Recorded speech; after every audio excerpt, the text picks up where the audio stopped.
So guys, now that I've given you an overview of the Creta Electric, the electric sensation that took the market by surprise, no one saw it coming. So two battery pack options. One is the 42 kilowatt hour battery pack, then you have the 51.4 kilowatt hour battery pack, 390 kilometers range and 473 kilometers range. This one is the long range version, the 51.4 kilowatt hour battery pack. So looks absolutely stunning in this kind of light blue kind of an attire. It looks very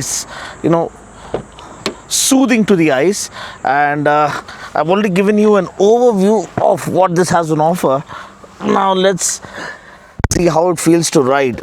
How it feels to drive. Okay, so as I told you, two battery pack options to choose from, 42 kilowatt hour and 51.4 kilowatt hour, offering a range of 390 kilometers and 473 kilometers IDC respectively. So this one offers a true range of close to 426 as per online sources. We are in the regular mode. The interior is more or less similar to what we see with the regular Creta ICE. Reduce the fan speed, reduce the temperature, dual zone climate control, so that's a good thing. Tactile buttons for volume, I love that, the volume dial, and tactile buttons for temperature control, that's a good thing. Steering has a different feel to it. I have mixed opinion about this, but okay, it kind of looks neat and clean. So this is the drive mode selector. So this is the sport mode, then you have the eco, and then you have normal. It does 0 to 100 in 7.9 seconds, so it's no slouch. It is fast. You have auto hold function, and you have 360 degree camera right over here.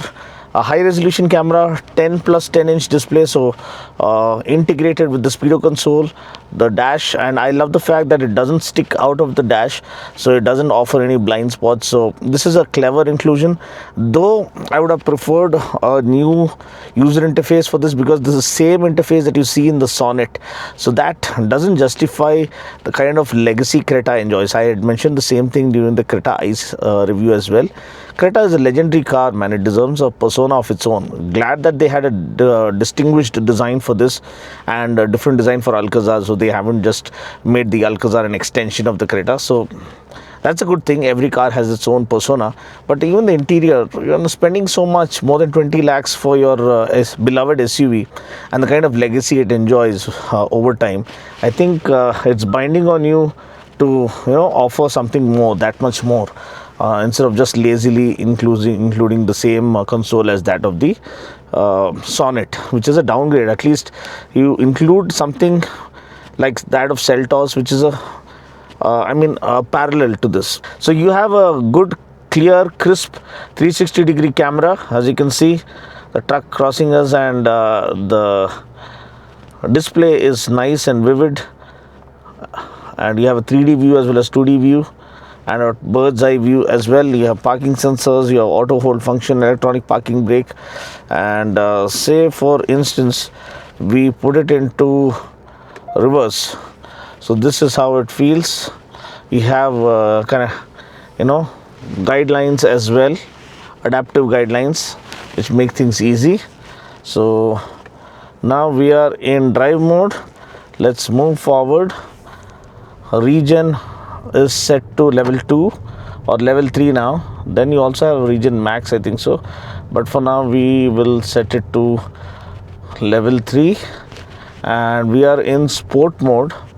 So let's see how the acceleration feels. Oh god, it literally hits 100 in no time, and the torque is intense. That's what you expect from an electric vehicle. It literally throws you back in your seat every time you floor the pedal. Oh boy, and you have all 4 disc brakes to watch your back as well. Oh, drop the anchor. Yes, the brakes are good. Suspension is well sorted. Region works really fine, and it's a very well built chassis. The K2 platform, the way they have adapted it to the EV architecture. Hats off to Hyundai for pulling it off in grand style, because we never know whether it was meant to be an EV or not when they started out with the K2 platform. It has a new age design, and again, people have mixed opinion about it. Some people like the older one, some people like the new one. I too have, I think this one kind of grows on you with time, especially the dark edition looks absolutely stunning. Also the N-line one looks absolutely stunning, looks bigger, and the design elements come more alive in the N-line color schemes. But anyway, as per the, no one comes close to my Creta, and that too the EV. This thing is gonna go crazy. Oh boy, what a machine.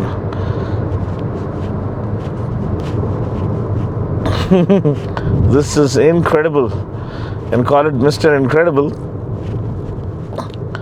It is fast in every which way you can think of it, and I'm loving this. I'm absolutely loving this. Set the rear mirror properly so that I can have a glimpse what's happening. And then okay, you have the blind view monitor, you have 6 airbags, you have blind you have you have blind view monitor, you have 6 airbags, you have ADAS level 2 to watch your back. Everything is well sorted. Okay, so lane keep assist I think is not needed here. So you have this kind of a lever right next to the steering instead of the gear lever, and look at the camera. It does the job so simply, effortlessly, and so beautifully. You can park this in the tightest of parking spaces. And yeah, the paddle shifters are there primarily for the regen, is something you need to understand and note. And so quiet, man. It's eerily quiet. It's like a silent assassin. Oh boy.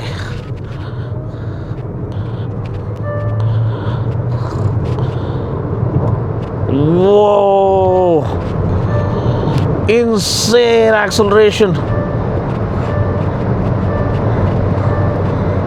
Wow. Absolutely fantastic. Getting us a glimpse. So top speed is 180 kilometers per hour. I don't want to take chances here because it's a narrow road, but you got an idea. Okay, so the seats are nice and comfy. The ventilation system is on. If you want to turn it on, it was on, but it wasn't very apparent. It is still not very apparent. Dual zone climate control. I mean, AC is one of the best in class when it comes to Hyundai. And then of course yeah, now the ventilation is apparent. It wasn't apparent so far. Steering feel is good. Steering calibration is good.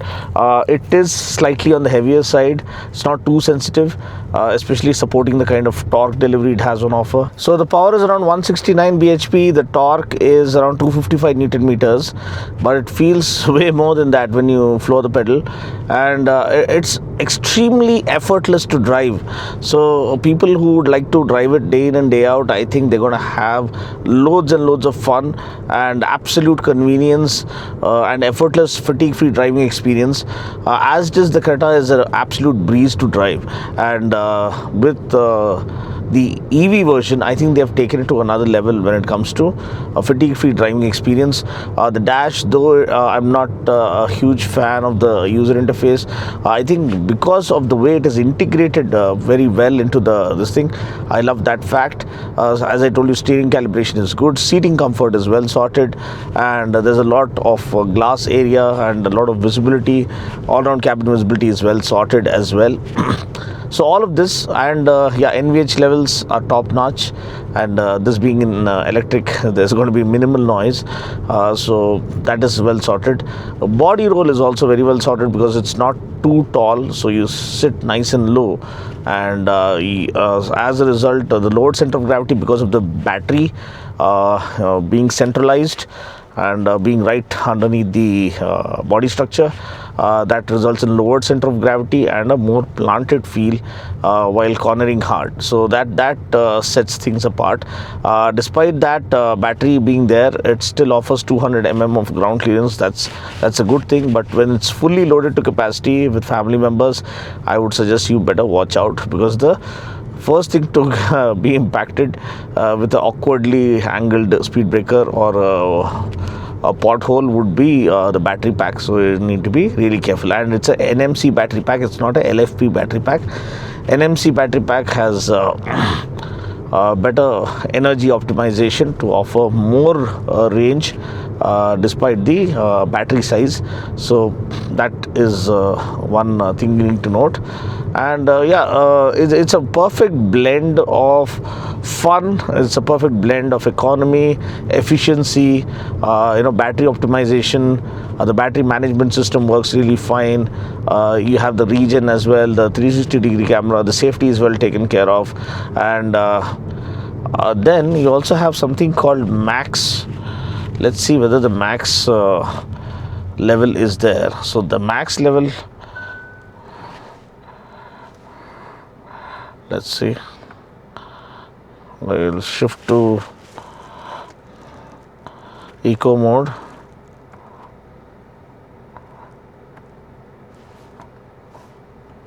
It's in auto in eco mode.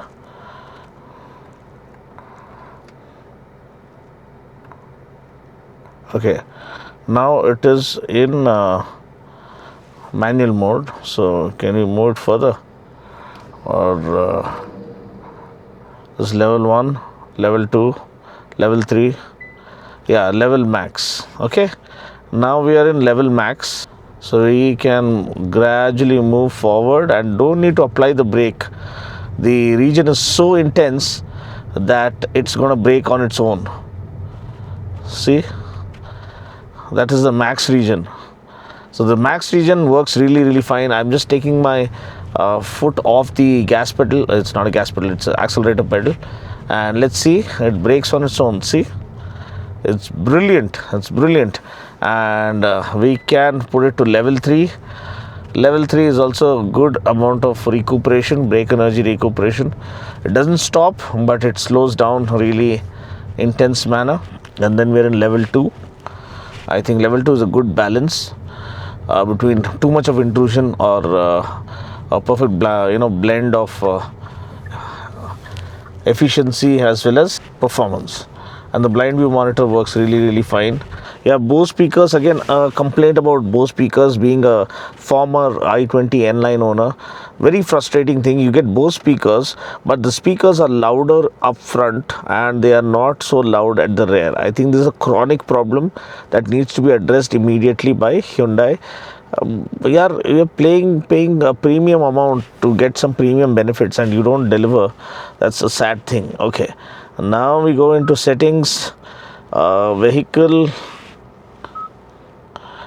driver assistance, driving convenience, smart cruise control. Okay, warning methods, parking safety, driver safety, driving safety, lane safety is turned off and it remains turned off. Blind spot view mirror monitor is there. So that's pretty much it. And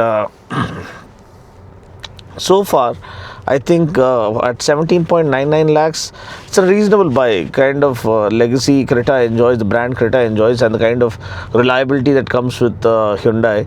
I think the kind of service network they have, I think this makes a lot more sense and it's going to sell like crazy for all you EV enthusiasts out there who've been waiting for a reliable option.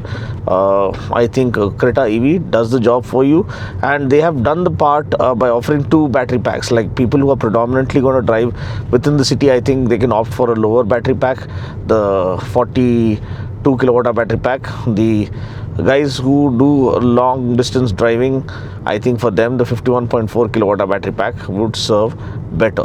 And what is your initial impression? Have you driven it? I think for me, I would say it is very impressive. As I told you, lowered center of gravity, the handling, the planted feel, the refinement, the acceleration, the intensity, the performance, the safety, the comfort, the convenience, everything is well taken care of.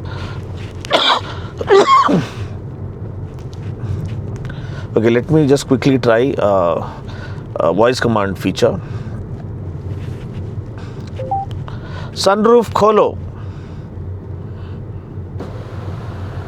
Okay, even in Hindi it works. It's pretty good. It's opening the entire thing. As you can see, I gotta keep my eyes on the road. Okay. Sunroof band karo. Whoa. Well done. Well done, voice command. The accuracy is pretty good, and predominantly a lot of people speak Hindi, and I think the language settings you can, change as per your regional language as well. That you can check in the settings part. So overall, first drive impression, I love the acceleration, I love the stability. This is here to stay, and I think this is something that people who love EVs and EV lifestyle, it's a party for them. It's time for jubilation, because they have a nice, reliable, trustworthy option that has proven itself with time, and wide service network, easy availability of spare parts, and a brand that has earned people's trust with time. So this is a reliable option, and I think that makes this a far more safer option to suggest for those who want to get started with the EV lifestyle. And people also can convince themselves, having experienced the kind of service Hyundai have an offer and the kind of reputation they enjoy. I think they know what to expect, and I think they can get started with the EV lifestyle to adopt it further.